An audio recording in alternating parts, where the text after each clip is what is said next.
Hey, what's going on guys? Oscarmini here, and today we're going to be having a review of an entry-level smartphone from itel, the itel P33, which we obviously made an unboxing video for recently. So without taking much of your time, yo guys, let's get started. The P33, which is announced in April, is an entry-level smartphone that shows off a few advanced Android features, but this time on a budget. It is the successor to the itel P32, which was announced sometime last year and obviously a better off iteration. The specs on the itel P33 are pretty basic. You have a smartphone that runs on Android 8.1 Oreo Go edition, powered by a quad-core 1.3 GHz processor for basic computing needs. It features a 5.5 HD Plus IPS display, and the whole device is powered by a 4000 mAh battery. You also get a 1GB and 16GB RAM and ROM respectively. The P33's design straight out of the box screams entry-level smartphone. The basic features still remain, such as the 3.5mm port for a headphone and the micro USB 2.0 port as well. In order to access the SIM and dedicated micro SD card slots, one has to pull the device apart, as it has a rear that can be opened.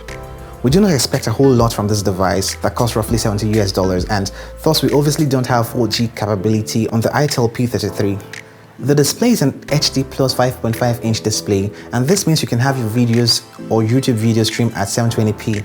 Though it isn't a really bright IPS panel, especially while outdoors under the sun, it is a usable one. Moreover, you'd be using your smartphone most of the time indoor. It's almost as bright as the Tecno Spark 3, which we did a video on recently, but not as vibrant.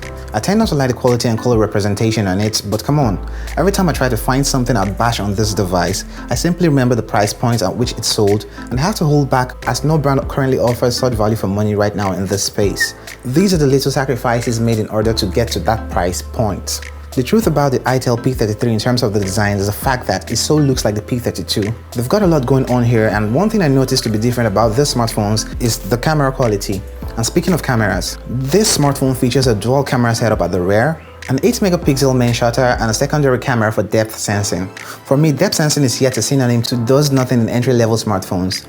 The camera isn't the best in the world. Obviously at this price point, you know what you've signed up for. Though the dual camera setup at the rear is miles ahead of that on the predecessor, the P32, I saw a lot of improvements here while testing both devices. It still isn't the strength of this smartphone, because sometimes the pictures come out overly exposed. At other times, they are quite usable and shockingly nice and well-lit environments. Here are a couple photos from the P33.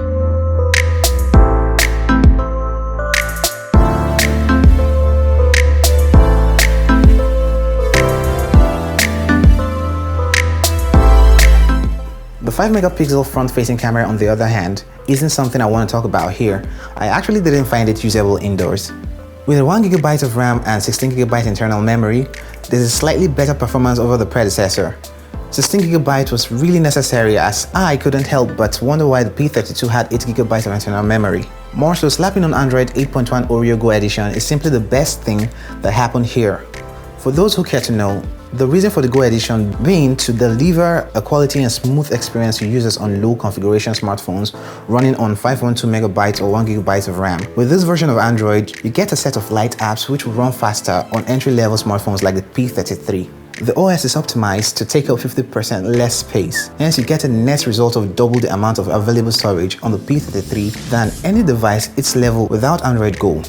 Performance on this smartphone is basic for pretty much light gaming and basic mobile computing tasks. The battery in here is as dope AF. I mean, you wouldn't be able to kill this in a day. It's basically a 2-day battery use on the P33, considering the HD Plus panel and the low processing chip.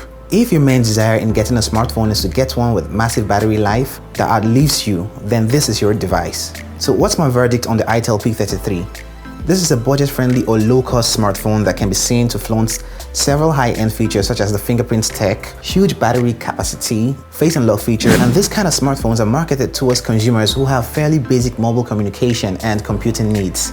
But if you otherwise need a fast computing mobile device, it isn't for you, and you should look for something starting in the mid-range prices, and they'll sure cost you at least 3 times what this device does. The camera obviously isn't the strength of this device, and the good thing I can point out about the P33 include a massive battery life. That 4000 mAh battery does last forever. I mean literally. And more so, it's one of the cheapest Android smartphones in this spec range.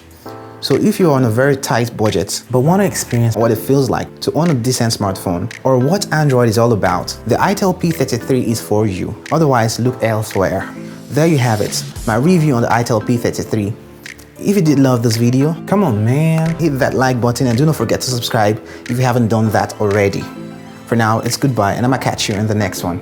Cuídate.